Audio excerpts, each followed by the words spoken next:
beloved students. Good day. I hope you're doing well. Welcome to another episode of your favorite online educational hangout, the English Hub. This is Sir Dan Emisuga, giving you the best learning experience online. So come on, grab your pen and paper and learning activity sheets. Join me as we start learning English while we are having fun. Before we start our class, I want you to find your comfortable seats first. Keep yourself away from any noise or distraction. Listen carefully. Pay attention to our lesson. Lastly, have fun while we are learning. In our previous episode, you learned about the tone, mood, and purpose of the author. You learned that tone tells us how the author thinks about his or her subject. It is the author's attitude toward the story and the reader. The tone influences the story's mood or atmosphere. While mood is how the writer's words make us feel. It is usually associated with the setting. And purpose is the author's reason in writing the text.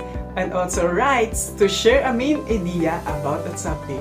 Author's main idea is directly related to the author's purpose. Now, at the end of this episode, the students must be able to A. Determine the relevance and the truthfulness of the ideas presented. B. Relate text content to particular social issues, concerns, or dispositions in real life. C. Analyze literature as a means of understanding and changing values in a changing world. Are you good at guessing? Then this is a perfect activity for you. Guess the right word. In this game, you will unlock some unfamiliar words in the poem by supplying the missing letters. You'll be given 5 seconds for each item. Let's begin. The first word is... It means to form pus suppurate of a wound.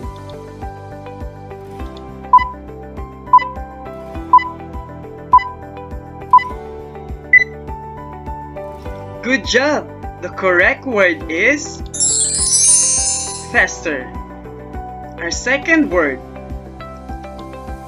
It means weaker or less firm.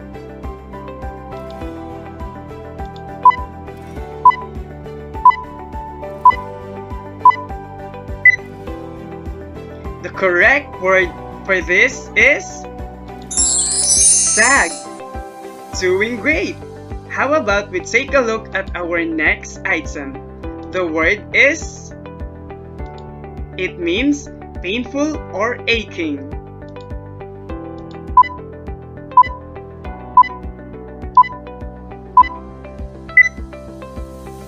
Did you get the correct answer? The answer is sore. Now, let's proceed to the word number 4. Take a look at the word.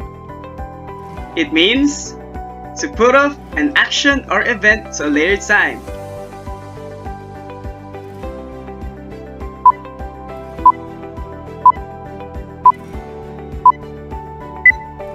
The correct answer is deferred. And here is our last word for this activity. It means thick and sweet.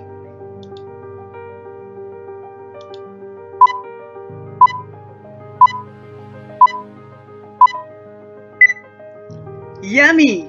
The right word for this is syrupy. And there you go. That's the end of our Guess the Right Word activity. Did you get a perfect score? Congratulations!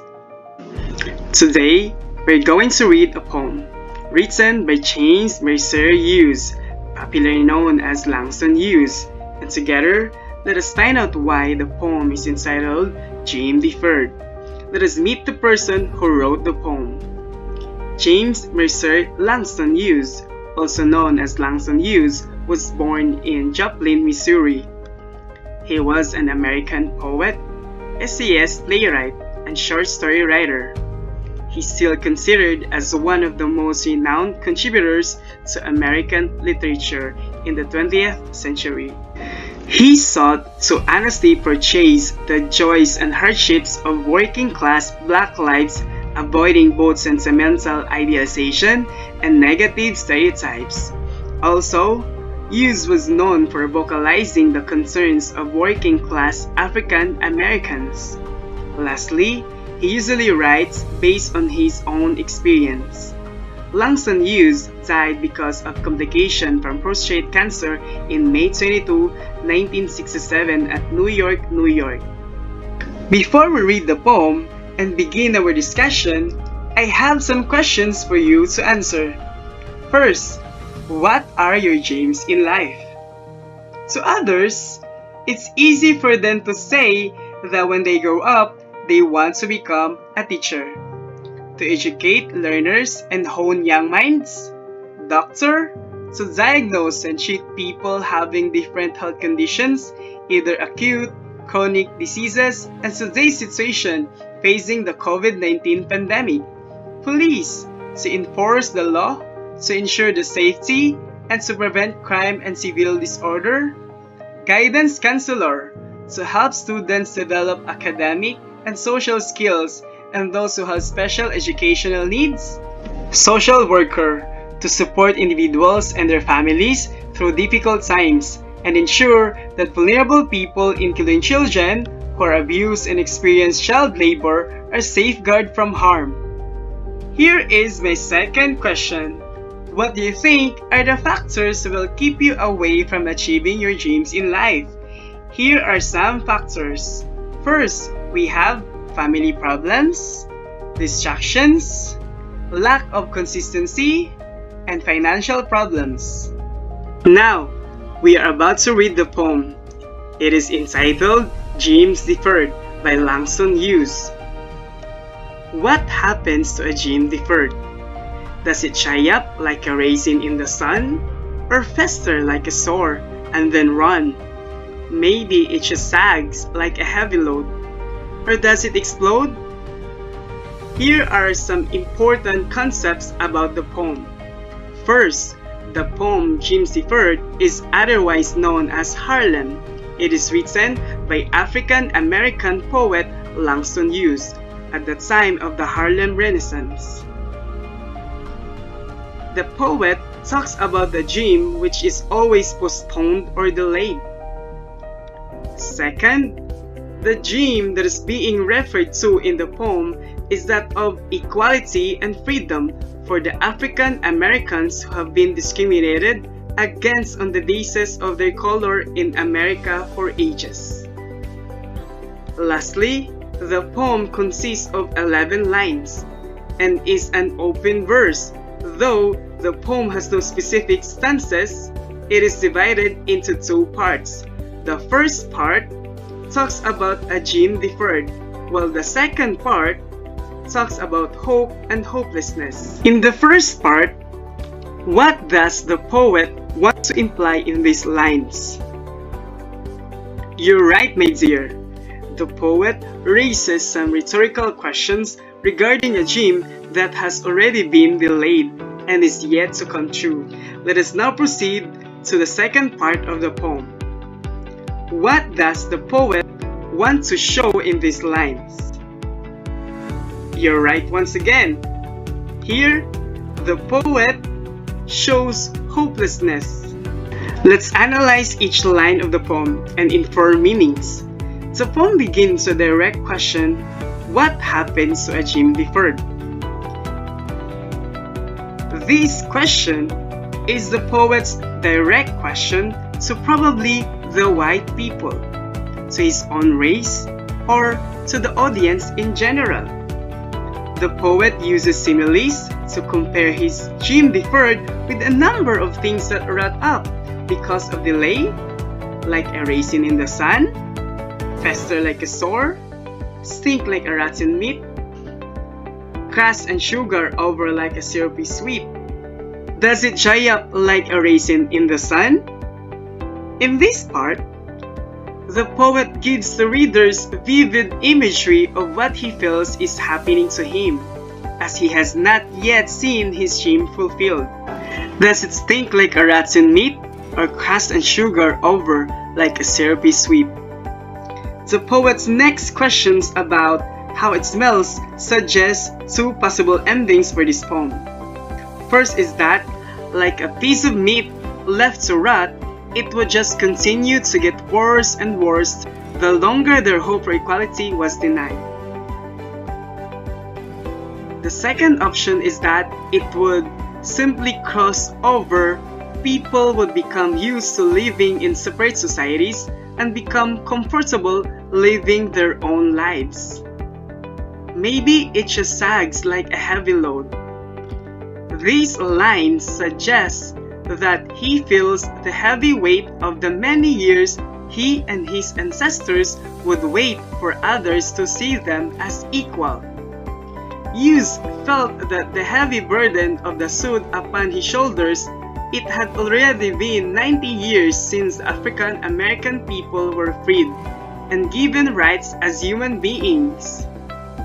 Or does it explode? In the last line, the poet fears that the dream, which has been delayed for ages, may explode or shatter away. He implies with this line that something is about to happen. It is clear that the author believes that the African American people cannot tolerate the way they have been treated in society for much longer. Have you learned something today? If so, let's check your comprehension. Answer the following questions. Question number 1. What are you going to do to achieve your dreams in life? Good to hear that. Question number 2. What are your realizations after reading the poem? Amazing! Question number 3. What are the lessons you got from the poem that you can apply to your life? Splendid! You guys are awesome! After exploring the ideas and concepts of the poem, let us have a short practice exercise. Find out the meaning of each verse by answering the questions below. Write your answers on a piece of paper. Question number 1. What did you observe on verses 1 to 3? You have 10 seconds to answer the question.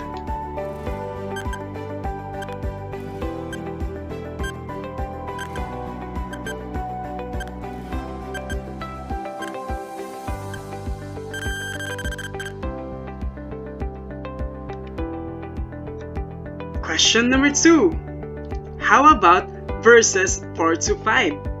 Why did Langston use the words fester and soar in the poem?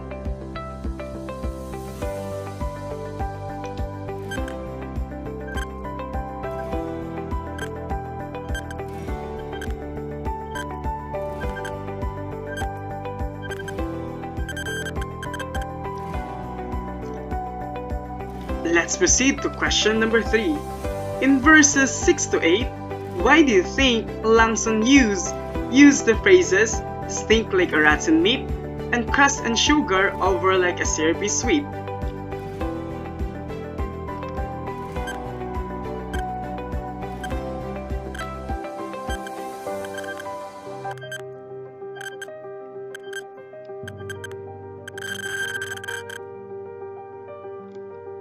Question number 4.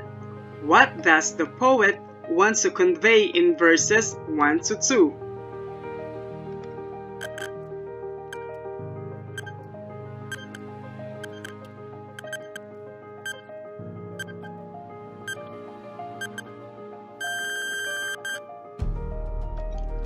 And last number, what does the speaker mean in the last line of the poem?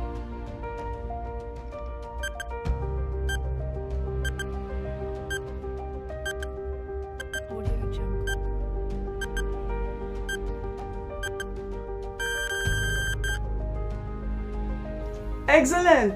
You guys learned a lot. For our assessment, you will answer questions from the poem. Select the best answer from the choices.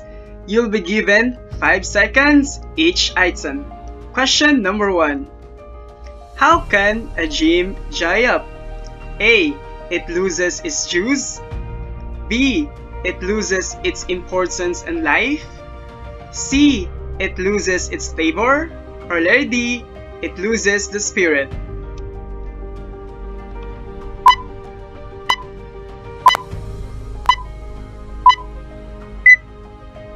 And the correct answer is letter B. It loses its importance in life. Did you get the correct answer? Spectacular!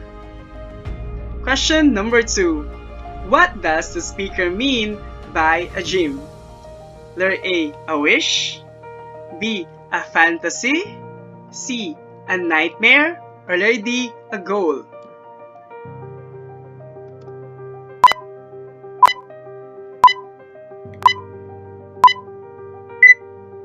And the correct answer is letter D. A goal. Did you get the correct answer? Remarkable! Question number 3. What happens to a dream deferred? Does it dry up like a raisin in the sun? What type of emotion is created by the simile in these lines? Letter A. A disgust because the raisin has gone bad. B. Anger due to squandered dreams. C. Annoyance due to broken promises. Or letter D. Sadness due to wasted opportunity.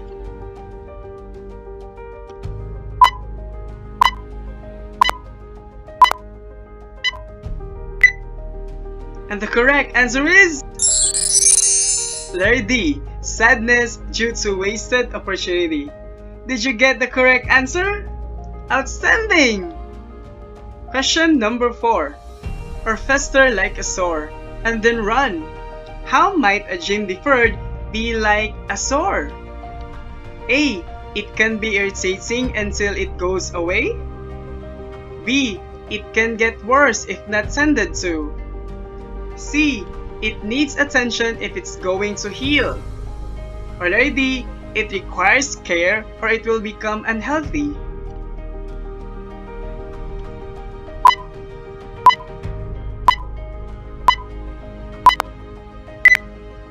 And the correct answer is letter B. It can get worse if not tended to. Did you get the correct answer? Good job! Question number 5. Or crust and sugar over like a syrupy sweet. What is the significance of the comparison the speaker is making in these lines? Letter A. Sweets taste good just as dreams make people feel good. B. Sweets that sit out too long go bad, just like unfulfilled dreams. C.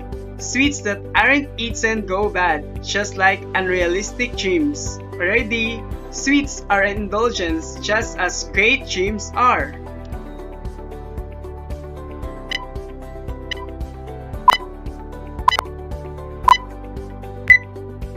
And the correct answer is letter B. Sweets that sit out too long go bad, just like unfulfilled dreams. Did you get the correct answer?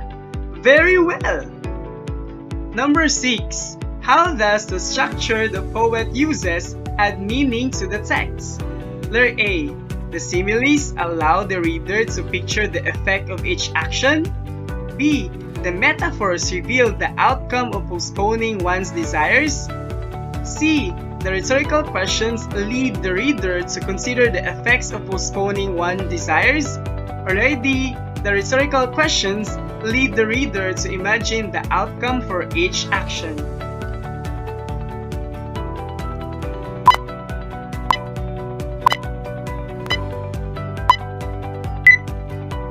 And the correct answer is letter C. The rhetorical questions lead the reader to consider the effects of postponing one's desires. Did you get the correct answer? Excellent! Number 7. What is the theme of the poem? Letter A. Without dreams, we forget what we need to do. B. Don't put off until tomorrow what you can do today. C. Goals are like food and need to be stored properly. Letter D. Postponing one's deepest desires can lead to distraction.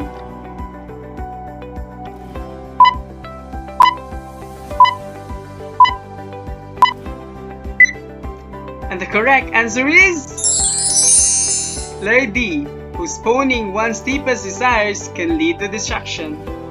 Did you get the correct answer? Splendid! Question number 8. How does the reader know which line the poet feels most strongly about? Letter A. Use poses it as a question. B. Use starts with his line as the first possible answer. C. Use ends with his line by spacing it out and putting it in italics. Letter D. Use uses a simile to convey the importance of this particular line.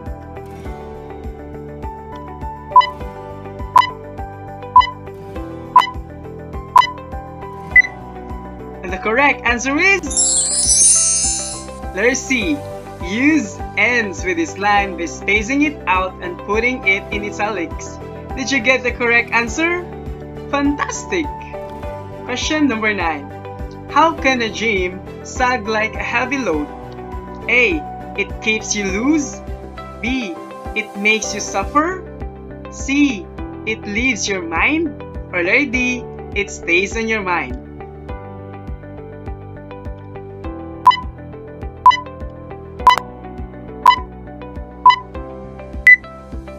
And the correct answer is letter D. It stays on your mind. Did you get the correct answer? Incredible! Last question.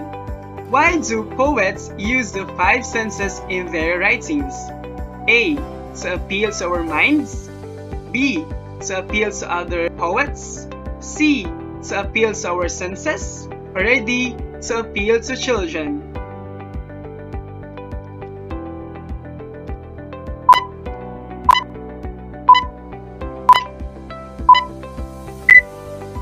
And the correct answer is yes, letter C, to appeal to our senses. Fantastic! You learned a lot from our lesson. For your assignment, you need to listen to the song Ebony and Ivory by Paul McCartney and Stevie Wonder through this YouTube link.